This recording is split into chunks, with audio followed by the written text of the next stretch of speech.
د یو نابلده تاجر عبرتناکه کیسه. یو وخت په دریاب کې یوه تجارتي کښتۍ د ډېر درانه باد له امله د تلو څخه عاجزه شوه او نږدې وه چې غرقه شي. بعضو تجارانو په دې اتفاق وکړ چې یو نابلده تاجر چې له دوی سره په کښتۍ کې ملګری و د هغه نابلده تاجر مال دریاب ته وغورځوي. نابلده تاجر وویل باید د ټولو تجارانو مالونو څخه په مساوي اندازه یو څه مال دریاب ته وغورځوو ترڅو د ټولو تجارانو لږ تاوان وشي او یوازې یو تاجر تاواني نشي. خو نورو تجارانو دا خبره ونه منله.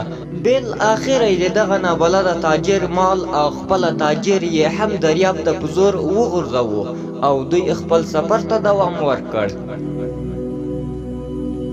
د نابلده تاجر مال چې اکثر سپک و د دریاب په سر یې حرکت شروع کړ او ډوب نشو.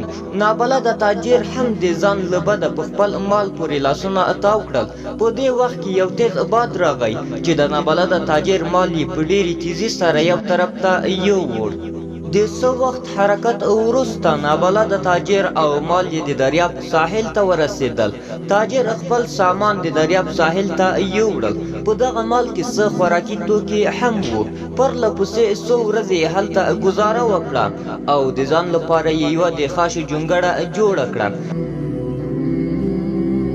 یوه ورځ کله یې چې اور بل کړ او غوښتل یې چې یو څه د ځان لپاره پاخه کړي، نابلده تاجر شاوخوا وګرځېد ترڅو یو څه پیدا کړي او د ځان لپاره یې پوخ کړي. خو چې کله بیرته راوګرځېد ویې لیدل چې جونګړې یې اور اخیستی او سامان او جونګړې ټول سوځېدلي دي.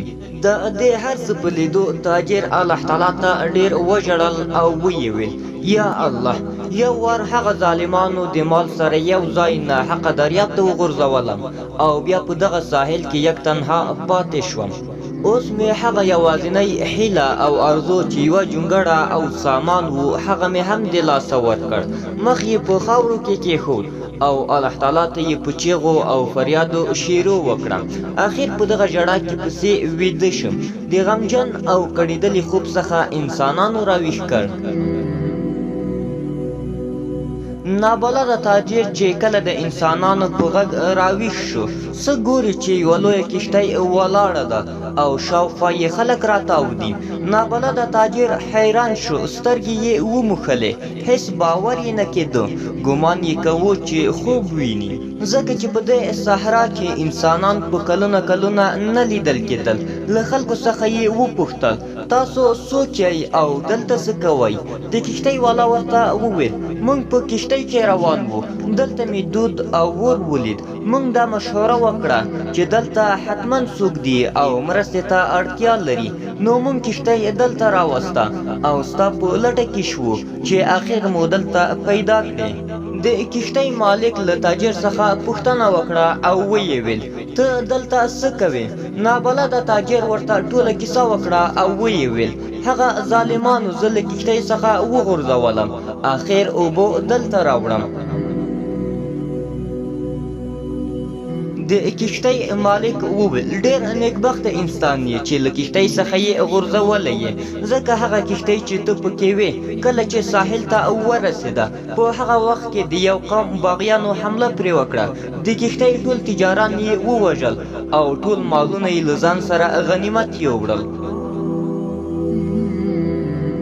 نابلده تاجر چې دا خبره واورېده الله تعالی ته یې سر په سجده کېښود او د الله تعالی شکر یې ادا کړ چې له مرګ څخه یې ژغورلی دی او څرنګه الله تعالی د هغو تجارانو څخه انتقام واخیست چې د نابلده تاجر سره یې ظلم کړی و.